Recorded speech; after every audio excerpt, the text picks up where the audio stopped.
ابن جوزی نے لکھا ہے سینکڑوں سال پہلے، آج کے کسی عالم کی بات بتاتا تو لوگ انکار کر، سینکڑوں سال کہتے ہیں بلخ میں قحط پڑ گیا، لوگ ہجرت کر کے سمرقند آ گئے، ایک سیدوں کا خاندان بھی آیا،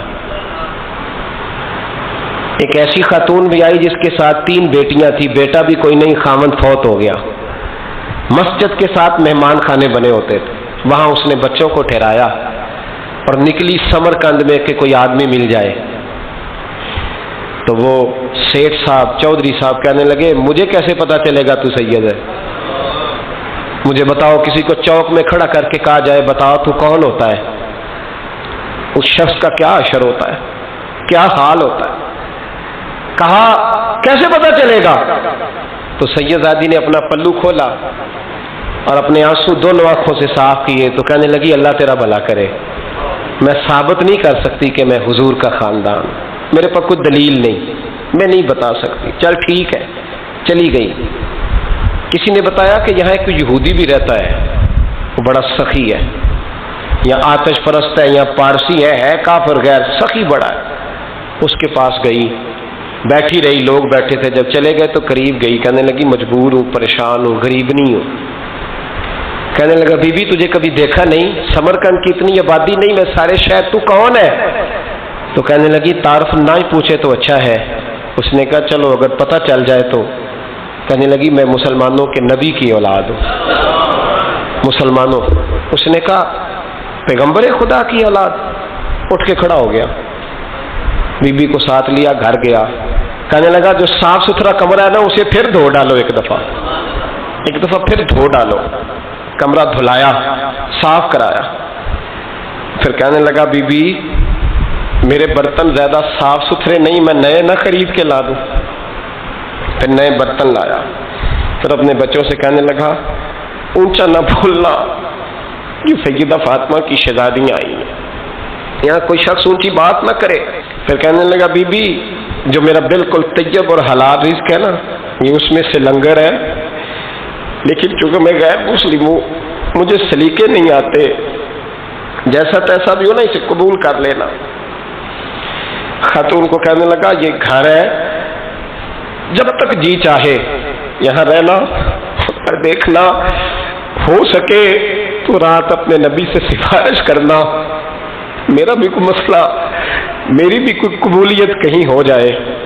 وہ مسلمان کہلانے والا رات کو سویا، کہتے جنت سجی ہوئی ہے، لوگ جنت میں جا رہے ہیں، لائنیں لگی ہوئی ہیں، نبی پاک لوگوں کو جنت میں بھیج رہے ہیں، میں بھی دوڑ کے لائن میں لگ گیا، فرشتے نے میرا بازو پکڑا، کا پیچھے ہٹ، تو میں دوڑ کے حضور کی بارگاہ میں گیا، میں حضور سارے جنت میں جا رہے ہیں، یہ مجھے نہیں جانے دیتا۔ تو نبی پاک نے فرمایا تو کون ہے؟ کہ یا رسول اللہ میں مسلمان ہوں۔ کہتے حضور مجھ سے فرمانے لگے کوئی دلیل ہے تیرے پاس؟ دلیل ہے کوئی تیرے پاس؟ میں چپ کر گیا، فرمایا میری بیٹی تیرے دروازے پر آ ہی گئی تھی تو دلیلیں پوچھنے لگ گیا تھا۔ فرمایا جا دوڑ جا، سویرے آنکھ کھلی تو گلیوں میں ڈھونڈتا پھرتا ہے، تلاش کرتا پھرتا ہے، کونے کونے میں جاتا ہے، وہ سادات کا گھرانہ کہاں گیا، ڈھونڈتے ڈھونڈتے اس غیر مسلم کے دروازے پہ جا کے پہچان لیا، تو کہنے لگا خدا کا واسطہ جو تو نے نوکری کی ہے نا ان کی مجھ سے 11 گنا لے لے، یہ سادات کا گھر مجھے دے دے۔ تو کہنے لگا کل تو آتا تو شاید بات اور ہوتی، آج بات اور ہے۔ اس نے کہا مہربانی کر، کہا نہیں کل تو آتا تو معاملہ اور تھا، آج معاملہ آج اور ہے، رنگ بدل گیا ہے، حالات تبدیل ہو گئے ہیں، اب تو دیکھ تاک کے آیا، جا دوڑ جا۔ کہنے لگا نہیں مہربانی کر، دے دے، تو غیر مسلم میں تیرا کیا تعلق؟ کہنے لگا چپ کر، غیر مسلم میں کل تک تھا، کل سے سجدوں سے پیار کیا ہے تو میرے حالات سنور گئے ہیں، وہ جو نظارے تو نے رات خواب میں دیکھے ہیں میں نے جاگتی آنکھوں سے دیکھے ہیں، میں نے جاگتی آنکھوں سے، اور تو نے کسی مفتی پیر عالم کے ہاتھ پہ کلمہ پڑھا ہے، میں نے رات محمد عربی کے ہاتھ پہ کلمہ پڑھا۔ حضرت عمر جب نعرہ لگاتے نا تو کیسر و کسرا کانپتے، سفیر آتے روم کے ملنے کے لیے تو کہتے جاؤ عمر نفل پڑھ رہے ہیں، ٹائم کوئی نہیں۔ ایک دن اندر میٹنگ ہو رہی تھی، حضرت عمر میٹنگ میں بیٹھے تھے، آپ کے بیٹے ملنے آئے عبداللہ ابن عمر. ابا جی اندر آ جاؤ. فرمایا دروازے پہ کھڑا ہو، میں ضروری بات کر رہا ہوں، اندر نہ آنا. جناب عبداللہ ابن عمر کہتے ہیں میں دروازے پہ کھڑا ہو گیا. تھوڑی دیر گزری تو امام حسین بھی آ گئے. ایک حدیث میں، ایک روایت میں امام حسن کا لفظ بھی ہے. امام حسین آئے، آ کے عبداللہ ابن عمر سے کہنے لگے عمر فاروق اندر ہے؟ تو کہا وہ اندر تو ہے. تو کہا آپ کیوں دروازے پہ کھڑے ہیں؟ کہنے لگے ابا جی نے کہا ہے یہاں انتظار کرو، میں کوئی ضروری بات کر رہا ہوں. لیکن شہزادے میرے لیے کہا ہے، میرے لیے آپ جانا چاہیں تو چلے جائیں. امام حسین کہنے لگے امیر المومنین کوئی بات کر رہے ہوں گے، میں ظہر کے وقت مسجد میں مل لوں گا، ظہر کا ٹائم آئے گا نا تو میں مسجد میں مل لوں گا. یہ کہہ کے چلے گئے. حضرت عمر باہر آئے تو حضرت عبداللہ ابن عمر سے کہا کہ کوئی آیا تو نہیں؟ عرض کی حضور حسین ابن علی آئے. حسین ابن علی. تو کہا اندر کیوں نہیں بھیجا؟ کہا میں نے کہا تھا بے شک چلے جائیں، لیکن وہ کہہ رہے تھے کہ میں ظہر کے وقت مسجد میں مل لوں گا. تو سیدنا عمر فاروق فرمانے لگے عبداللہ تجھے تیری مار ہوئے، حسین کو کیوں واپس بھیجا؟ پھر عمر دنیا داروں کے سامنے ڈٹنا، کھڑا ہونا عمر پہ ختم ہے، لیکن جو اندر کی بات ہے نا، روح کی، جو عقیدت کی بات ہے، جو وفا کا رشتہ ہے، اس کو کون سمجھے؟ یہ جو روح کی مجبوریاں ہیں، یہ جو وفا کی مجبوریاں ہیں، اسے لوگ کیا سمجھیں؟ انہیں کیا پتا کہ مرشد کے بیٹے کے پیر چومنے میں حسن کیا ہوتا ہے؟ انہیں کیا پتا کہ جب استاد کا بیٹا گھر میں آتا ہے تو دل کرتا ہے مکان بیچ کے اسے دے دیں، اس کے باپ کی نیکیاں بڑی ہیں. جناب عمر فاروق دوڑے گئے، امام حسین کے دروازے پہ دستک دی. امام حسین باہر. کہا شہزادے یار ملنے آئے تھے، بغیر ملے کیوں آ گئے؟ عرض کی کہ آپ مصروف تھے، آپ کے اپنے بیٹے بھی دروازے پہ کھڑے تھے تو میں واپس آ گیا. امام حسین کہتے عمر جذبات میں آ گئے، سر سے پگڑی گر گئی. کہنے لگے حسین میرے بیٹے کا اور حسین کا کیا مقابلہ؟ کیا اس کی ماں کا نام فاطمہ الزہرا ہے؟ کیا اس کی نانی کا نام خدیجہ الکبریٰ ہے؟ کیا اس کے نانے کا نام محمد مصطفیٰ ہے؟ اور پھر سر سے پگڑی اتری تھی، اپنے بال زور سے پکڑ لیے. کہنے لگے حسین میں نا مکے میں اونٹ چرایا کرتا تھا اور ڈنڈوں سے مار کھاتا تھا اپنے باپ سے. یہ جو آج ساری دنیا میں عمر کے نعرے لگتے ہیں یہ تیرے نانے کا صدقہ ہے. شہزادے میری وفا اور میری وفا میں جب تیرا دل کرے نا دوڑ کے آ جایا کر. عمر تو لوگ ایک دن امام حسین نے آ کے نا جناب فاروق اعظم سے کہا، خطبہ دے رہے تھے بچوں کی تبھی شروع میں، پتہ نہیں کیا بات آئی امام حسین کے دل میں. کہنے لگے عمر نیچے اترو، یہ میرے نانا کا ممبر ہے. تو حضرت سیدنا عمر سنو، کبھی میرا بھی بچہ آ جائے تو میں کہتا ہوں اس کو پکڑو یار، بچوں کو تو نہیں نا جمعوں میں مطلب ذکر کیا جاتا، اترنا میرے نانے کا ممبر ہے. جناب عمر اتر کے نیچے کھڑے ہو گئے. تو کہا جا کے اپنے نانے کے ممبر پہ بیٹھ. تو حضرت عمر رو پڑے، کہنے لگے شہزادے میرے نانے کا ممبر ہی کوئی نہیں ہے ہی نہیں. یہ ممبر، یہ مصلی، یہ تیرے نانے کی شان ہے، میرے نانے کا کوئی ممبر نہیں، تیرے ہی نانے کا ممبر ہے. تھوڑی دیر کھڑے رہے تو امام حسین کہنے لگے اچھا کوئی نہیں آپ کے نانے کا ممبر کا نہیں؟ کہا چلو پھر میرے نانے کے ممبر پہ بیٹھ جاؤ، چلو خیر ہے، کوئی نہیں آپ کے نانے کا؟ کہا نہیں. تو کہا کوئی نہیں پھر میرے نانے کے. جب حضرت عمر بیٹھے تو بڑا شاندار جملہ کہا، فرمانے لگے میں ممبر پر مرضی سے نہیں بیٹھا تھا، مجھے ابو بکر نے بٹھایا تھا، اور پھر حسین کے کہنے پہ میں اترا ہوں، اب مجھے حسین نے بٹھایا ہے. اب کسی کی جرأت ہے تو عمر کو اتار کے دکھائے، اب میں حسین کا تیری نسل پاک میں. یار کتنی بے شرمی کی بات ہے، لوگ امام حسین کو باغی کہے. وہ حضرت امام اعظم ایک باغ میں بیٹھے تھے، شاگرد ساتھ تھے، تو کتابیں بکھری ہوئی تھی، کچھ لکھا جا رہا تھا، بکھری ہوئی تھی کتابیں. امام محمد بھی بیٹھے تھے، امام ابو یوسف، کئی اور شاگرد بیٹھے تھے. تو جب لکھتے ہیں نا یہ لوگ تو حوالوں کی تلاش ہوتی ہے، کتابیں بکھری ہیں، صفحے بکھرے. بچے گیند کے ساتھ کھیل رہے تھے تو گیند اچانک باغ میں آئی تو ایک چھوٹا سا بچہ گیند لینے آیا تو امام اعظم اٹھ کے کھڑے ہو گئے. وہ بچہ گیند لے کے چلا گیا، کتابیں ساری پھر بکھر گئیں، جو گود میں رکھی ہوئی تھی وہ بھی نیچے گر گئیں، کچھ صفحے بھی گر گئے. تھوڑی دیر کے بعد وہ بچہ چلا گیا، امام صاحب بیٹھ گئے، پھر آیا، گیند گری آ کے باغ میں، تو وہ پھر بچہ لینے آیا، وہی بچہ، امام صاحب پھر کھڑے ہو، وہ کئی بار آیا، جتنی بار آیا کھڑے ہو گئے۔ کئی لوگ صبر نہیں کر پاتے، جلد باز ہوتے ہیں آج کل کے شاگردوں کی طرح، تو ایک شاگرد بول پڑے، کہنے لگے حضور وہ تو بچہ ہے 100 دفعہ آئے گا، اب 100 دفعہ کھڑے ہوں گے۔ فرمایا تو 100 کی بات کرتا ہے، یہ 1000 دفعہ بھی آیا تو میں کھڑا ہوں گا۔ کہا حضور بچہ ہے آپ کیوں کھڑے ہو گئے؟ فرمانے لگے معمولی بچہ نہیں، میرے استاد کا پوتا ہے، تو جس نے مجھے اللہ رسول کا نام بتایا اس کا پوتا ہے تو میں کھڑا نہ ہوں۔ اگر استاد کے پوتے کا ادب ہے تو بتاؤ محمد عربی کے نواسے کا کیا ادب ہے؟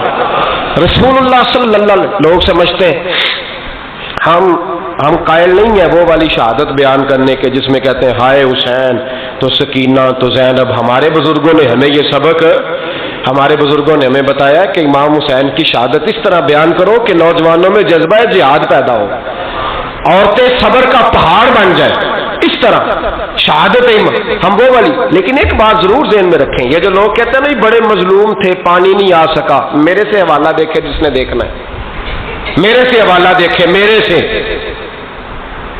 حضرت امام حسین میدان کربلا میں تھے تو تھوڑی سی جگہ کھود کے نا امام حسین نے تو خندق کھودی۔ خندق کھودنا عرب کا رواج تھا، مدینے میں بھی خندق کھودی گئی، اس کا نام ہی جنگ خندق۔ تو خندق کھود کے نا آگ جلائی جاتی تھی، یہ حفاظت کا ایک ذریعہ تھا تاکہ دشمن نہ آئے۔ تو امام حسین نے اپنے خیمے کے سامنے خندق کھود کے اس میں آگ جلائی تاکہ پردہ رہے، عورتوں کے پاس کوئی دشمن نہ آئے۔ تو ایک شخص سامنے کھڑا ہو کے کہنے لگا حسین تو نے دنیا میں ہی آگ جلا لی ہے، معاذ اللہ ثم معاذ اللہ۔ کہنے لگا آگے تو آگ ملے گی، یہاں جلا لی ہے۔ تو امام حسین کہنے لگے میں حکم دیتا ہوں آگ کو کہ تجھے ابھی پکڑ لے۔ لوگ کہتے ہیں مظلوم تھے، میں حکم دیتا ہوں آگ کو تجھے ابھی پکڑ لے۔ یہ لفظ امام حسین نے کہے، میں 3 کتابیں تو میری لائبریری میں ابھی ہیں جن میں حوالہ ہے، 3 کتب سے، اور آج کل پرسوں کی کتاب نہیں، سینکڑوں سال پرانی۔ جب کہا نا میں حکم دیتا ہوں تو وہ آدمی گھوڑے سے نیچے گرا، گھوڑے سے نیچے گرا، اور گھوڑے کی رکاب کے اندر اس کا پیر الجھا، گھوڑا ڈر کے اتنا دوڑا کہ جا کے اس آدمی کو آگ میں پھینک دیا۔ امام حسین کے سامنے جل کے مر گیا۔ یہ حسین ابن علی ہے، یہ ابھی حکم دیتے تو فرشتے ابھی آ جاتے، یہ ابھی بات کرتے تو ساری دنیا کی فوجیں ابھی اکٹھی ہو جاتی، یہ ابھی حکم دیتے تو ابھی آ جاتے۔ اور سنو، اگر جناب اسماعیل کے لیے دمبا آ سکتا ہے تو وہ تو حضرت ابراہیم کے بیٹے تھے، اور یہ تو مصطفیٰ کی اولاد ہے، ان کے لیے کیا کچھ نہیں ہو سکتا۔ لیکن امام حسین نے پسند کیا تھا کربلا کے جہاد کو، اس کو پسند کیا تھا مولا علی نے، وہ اپنی پسند پہ تھے۔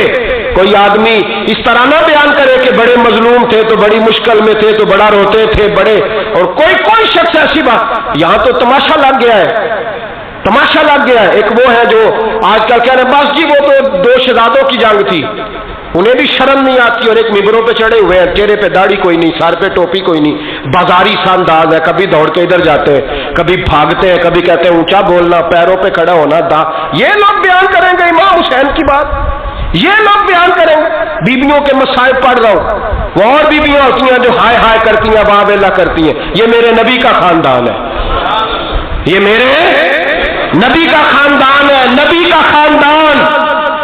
میں حوالہ دکھاؤں گا، مجھ سے سنو حوالہ۔ حضرت سیدہ زینب نے سارے جنازے دیکھے، بھتیجوں کو، بھانجوں کو، سب کو شہید ہوتے دیکھا۔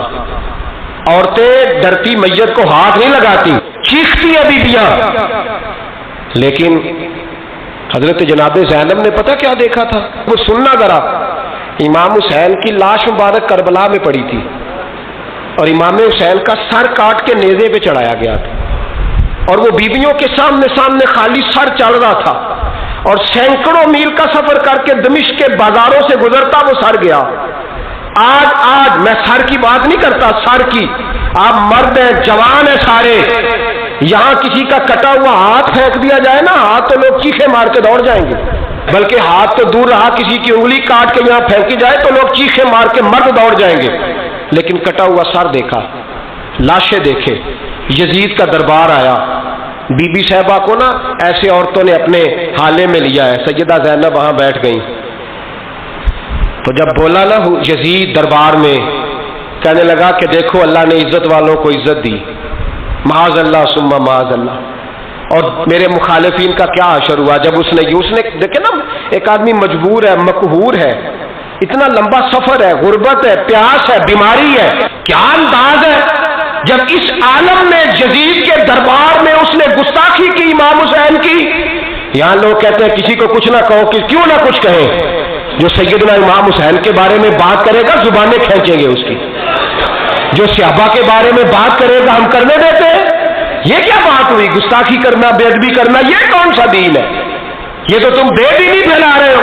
سنو، جب اس نے بے ادبی کی تو سیدہ زینب چپ نہیں رہی، بلکہ حضرت زینب بولی اور کھڑی ہوئی، اور آپ نے تلاوت کی قرآن مجید کی اور آیتیں پڑھی، کہنے لگی وَتُعِزُّ مَن تَشَاءُ وَتُذِلُّ مَن تَشَاءُ بِیَدِکَ الْخَیرُ. اور آپ فرمانے لگی یزید تو کہتا ہے تیرے مخالفین پسپا ہو گئے، تجھے عزت ملی. آپ فرمانے لگے یہ تیرا دربار ہے نا، یہ تیرا سجا ہوا ہے نا، تیرا اس وقت ڈنڈا چلتا ہے نا. فرمانے لگی چند سال ٹھہر جا، تیرے اوپر لوگ لعنتیں برسائیں گے. اور فرمایا جب جمعے پڑھے جائیں گے تو لوگ میرے حسین کے نام کے خطبے پڑھیں گے. فرمایا آج یہ تیرا دربار ہے نا. حضرت نعمان بن بشیر صحابی رسول تھے، وہ کہتے ہیں میرے قریب ایک نابینا صحابی بیٹھا تھا، سنو حوالہ میں دکھاؤں گا. کہنے لگے میرے قریب اس وقت یزید کے دربار میں ایک نابینا صحابی بیٹھے تھے، جب بی بی زینب نے یہ بات کی نا تو وہ نابینا صحابی میرا ہاتھ پکڑ کے کہنے لگے نعمان علی آ گئے، یہ تو علی کی آواز ہے، علی آ گئے. جبریل امین بول رہے ہو جیسے، حکمت کے گوہر رول رہے ہو جیسے، دربار دمشق میں وہ زینب کا خطاب منبر پہ علی بول رہے ہو جیسے. کہنے لگے علی آ گئے، علی، یہ تو علی کی آواز ہے. جناب نعمان بن بشیر کہنے لگے نہیں، علی جب بولتے تھے تو بڑا رنگ ہوتا تھا، ابھی تو زینب کھل کے بول ہی نہیں رہی، ابھی تو زینب ستائی ہوئی ہے، ابھی تو زینب زخم کھا کے آئی ہے، ابھی تو زینب پیاسی ہے. کاش زینب تر و تازہ ہوتی تو زینب خطبہ پڑھتی تو علی کی طرح گرجدار آواز نکلتی. یزید کے محل کانپتے، جبریل امین بول رہے ہوں جیسے، حکمت کے گوہر رول رہے ہوں جیسے، دربار دمشق میں بی بی زینب کا خطاب منبر پہ علی بول رہے ہوں جیسے. وہ مسکینوں کی طرح منتیں نہیں کر رہے، ہائے پانی ان کا مزاج ہی نہیں تھا، بلکہ وہ دلیر لوگ تھے، دلیر، اور بر موقع بر محل بولتے تھے. یزید آیا دربار میں، جب یہ سارا قافلہ وہاں پہنچا تو یزید دربار میں آیا، اور جب وہ دربار میں آیا تو بادشاہوں کا طریقہ ہے، گاڑیاں، اب ہمارے بادشاہوں نے روٹر والی گاڑیاں رکھی ہوئی ہیں، وہ یوں چلتی ہیں، شور ہوتا ہے پیچھے. اس زمانے میں کہا جاتا تھا با دبا ملاحظہ ہوشیار، پیچھے ہٹ جاؤ، نعرے لگنے لگے. تو یزید کا ایک ناخلف بیٹا امام زین العابدین سے کہنے لگا تیرا باپ کہاں ہے؟ دیکھ یہ میرے باپ دادا کے نعرے، دیکھ میرے باپ کے نعرے، تیرے کدھر ہے؟ ابھی یہ بات شروع اس نے کی تھی کہ دمشق کی جامع مسجد میں زور کی اذان ہو گئی، اور جب مؤذن نے کہا نا اشہد ان محمد رسول اللہ، تو امام زین العابدین اس کا ہاتھ پکڑ کے کہنے لگے یہ میرے نانا کے نعرے لگ رہے ہیں، اگر تیرا ہے تو بتا، یہ میرے نانا کے نعرے ہیں. اور فرمایا تیرے باپ کے 2-2.5 سال لگیں گے، میرے نانے کے قیامت کے بعد بھی لگیں گے. میرے نانے کے نعرے قیامت کے یہ لگتے رہیں گے، لگ رہے ہیں اور لگتے تھے اور لگتے رہیں گے. میرے بھائی یاد رکھو، دلیری، ہمت، پہلی بات ان سے پیار کرنا ہے، دوسرا ان کی ہمت، ان کا مقام دلیری کرنا ہے، ان کا کام ہمت کرنا ہے، ان کا کام ڈٹ جانا ہے. کمزوری دکھانا اہل بیت کا طریقہ ہوتی. حضرت عباس کے بازوؤں میں درد ہوتی، جناب زینب پھر پریشان ہوتی ہیں کہ ہم تو اس بے حیائی کے خلاف لڑے اور امت ابھی یہ گند کر رہی ہے. جو چوکوں میں کھڑا ہوتا ہے نا عورتوں کو تاڑتا ہے، وہ یزید کے طریقے پہ عمل کرتا ہے. یہ دلائل ہے، آپ سوچ لیں، اندازہ کر لیں کہ ہم نے کس جماعت میں کھڑے ہونا ہے. اس لیے گند سارا نکالیں. امام حسین کا ایک پیغام آج اپنانا بڑا ضروری ہے. امام حسین نے سر سجدے میں کٹایا اور قرآن کی تلاوت نیزے کی نوک پہ بھی جاری رہی ہے. اس لیے آج کم از کم 10 نفل امام حسین کی سنت سمجھ کے ضرور پڑھیں گے انشاءاللہ. جنہوں نے روزہ رکھا ہے بڑا اچھا کیا ہے، چلو جو نہیں رکھ سکے پھر بھی نفلی ہے، کوئی فرق نہیں، کم از کم 3 دفعہ سورت یاسین کی تلاوت آج ضروری ہے امام حسین کے لیے. کریں گے انشاءاللہ تعالی. اگر وہ نیزے کی نوک پہ پڑھ سکتے ہیں تو آپ ان کی خاطر بھی تو پڑھ ہی سکتے ہیں نا. تو بہت ضروری کام آج نفل پڑھنا ہے، اور بہت ضروری کام آج قرآن پاک کی تلاوت کرنا. کریں گے انشاءاللہ تعالی.